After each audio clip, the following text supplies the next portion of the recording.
What's happening, everybody? Mark Green here, the Diabetes Diet Guy, and I'm going to bring you hopefully a quick video. I haven't got around to doing many lately, but my son is in bed. He's currently asleep as it stands. This is a rarity. So I thought I'd use some free time to actually speak to you guys and just give you a bit of an update about some of the things I've been seeing recently. Now, the primary thing that I wanted to talk about was just how obsessed you need to be with your blood glucose levels. In my job, we see people at both ends of the scale. At one end of the scale, we see people that are a bit more blasé, laissez-faire if you will, where their glucose levels will run as they run and it doesn't impact their life too much, but their overall trend might be a bit higher on the glucose side. On the other end of the scale, you have people that are a bit more meticulous. They don't like their glucose levels going particularly high, and for them a high might be somewhere like 10, 11, 12, and they can get quite upset if it starts to reach those levels. So is there an optimal place to be? Can you balance quality of life with glucose control? And ultimately, how much attention should we be paying to this? And I guess the first thing to answer is, why is it important? So let's start with that. Now, high glucose levels over a prolonged period of time can cause long-term complications. Glucose gets everywhere, and so it affects every system of the body. The main things that we see are problems with the nerves, neuropathy, the eyes, retinopathy, and cardiovascular problems. They're probably the big ones.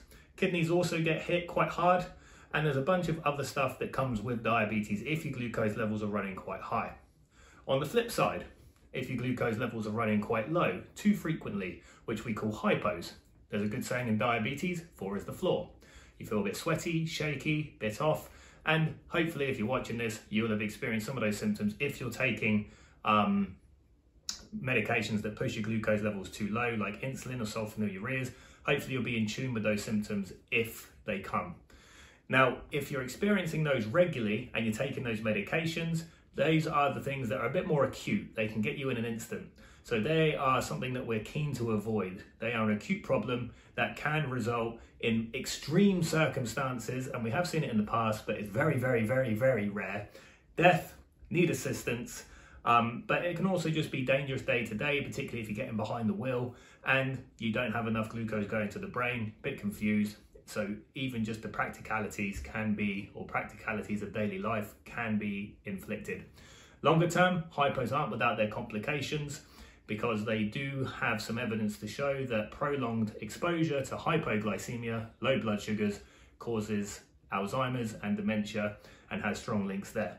So either end of the scale, like with anything, extremes are not necessarily good. So we're trying to find, if you excuse the pun, this sweet spot somewhere in the middle. Now, what is that sweet spot? Anyone with diabetes should have had a HbA1c test. That is your average glucose levels over the previous 3 months. And you should be invited to have that test once a year for your diabetes MOT, where they check you over. The goal for that test is somewhere between 48 millimoles per mole and 53. That's gold standard. That is in the realms of good control. And the reason that is the target is because when people run at that level, their relative risk of getting any of the complications associated with diabetes compared to someone without diabetes isn't any higher. In fact, there's not much difference at all. So if you kept your glucose levels at that level, despite the fact you are diagnosed with diabetes, actually the chances of having an event related to diabetes is very, very, very, very, very small. As you start to get higher from 53, which loosely means your glucose levels are running in single figures most of the time, you start to see the increase in risk go up.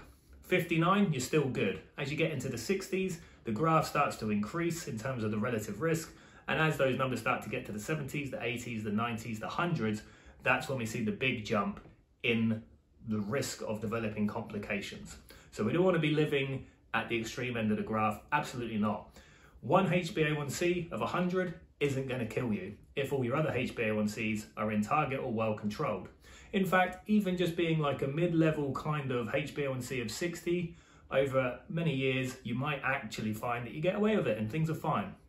Other people might not. Everyone's an individual. But this is why we have our targets. In type 2 diabetes though, this is the main thing I've really wanted to talk about, is there's a push to try and get the glucose levels as low as physically possible, below that 48. Excuse me. So what people try to do, or what my patients try to do, is they get onto very restrictive diets, usually keto, where they cut out all the carbohydrates, in an effort to get their glucose levels back to normal levels. So what's normal? Normal is a HbA1c below 42 without any medications. There's some debate about how long you need to be there before it's defined true remission, but the point is, if you get there and you're not taking any medications, in theory, you have normal glucose levels. However, if you've achieved that only by cutting out the foods that affect your blood glucose levels, i.e. if you put them back in, you'll get high glucose levels again, what have you actually changed about the disease? Not a great deal. Your body still has a metabolic problem. The underlying issue is there. Sure, the glucose might not get you because you've cut out the carbs, and therefore you're not going to have hyperglycemia. So in terms of long-term risk, that's fantastic. But metabolically, your body is not any better off. So I guess the question comes back to them, do you want to kill yourself trying to follow quite a restrictive diet? And I get that some people can follow it, no problems whatsoever. And I've blogged about keto before. It's not my favorite diet for many reasons. It's beyond the scope of this video. But for the majority of people that I meet, it becomes very, very restrictive, and it's not something they can stick to, nor do they want to. Basically, they're relying on animal products and meat and not having much other sustenance in the diet. So they end up relapsing, put the carbs back in, get the glucose levels they've always had. So how do you go about getting good glucose control without having to go to those extremes? Well, really, it's just the basics, and people that really know what they're talking about, who have a sensible approach, will always recommend plenty of exercise, healthy, balanced diet, and not having too big of portions, and not doing anything to the extreme. So you can still have a little treat and enjoy it. It's not going to be the end of the world, but your baseline, your foundation, your most of the time behavior really needs to be healthy eating and, crucially, exercise. That's the key ingredient that most people are missing. And I'm not talking about going to the gym and pushing out some weights and resting for 35 minutes in between each set. You need to get moving. Sorry, I've got a little frog in my throat, you can probably tell. You need to get moving. So you need to be burning up calories, glucose, getting fit. That's the point. You need to get fit. This helps to resensitize your body back to its insulin production, or your insulin, how well your insulin works essentially. So with type 2 diabetes, you become resistant to that insulin. So you have it, but it's not working very well. The insulin starts to work better as you get fitter and healthier and lose weight, which is also the crucial factor here. And as a result, you end up with better glucose control, despite the fact you're eating carbohydrates. So returning to the original question, how obsessed do you need to be?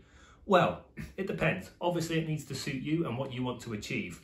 But if you're killing yourself to get HbA1c of remission from diabetes back to 41, or you can have a little bit more leeway in your diet and your HbA1c is going to be between 48 and 53, it's not really going to make a big difference in terms of long-term risk. It's really not. Now, yeah, sure, you still have that label in terms of diabetes as opposed to not having it. So I get that and I completely tune into that. And of course, if you can have normal glucose levels and it's within your power, why not? But if you're only achieving it by cutting out foods and food groups, then really what are we achieving if your long-term risk isn't much higher? Obviously, you also need to think about the long-term exposure to glucose. If you're diagnosed at 30 years old compared to 80 years old, the 80-year-old can be much more relaxed compared to the 30-year-old.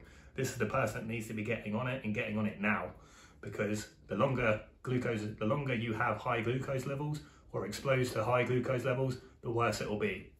So what do you need to do? So obviously you want to be aware of it, you want to be taking action. 100% totally on board with that. Make lifestyle changes now. That will make a big difference.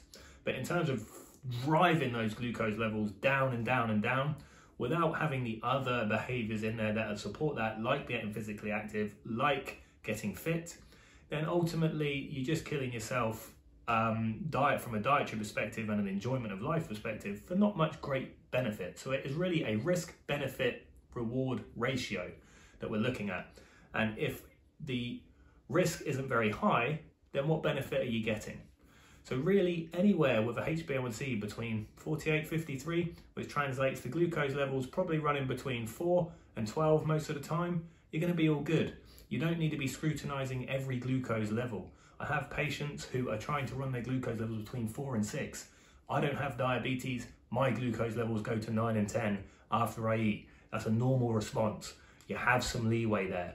Trying to get it between 4 and 6 and 4 and 7 all the time, it's just going to make you miserable.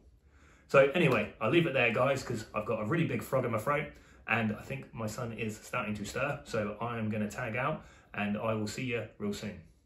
Hope you enjoyed that, guys. Remember to go check out the blog at diabetesdietguide.com, where we got a bunch of free blogs and free courses to help you get on top of those tricky glucose levels. We'll see you later.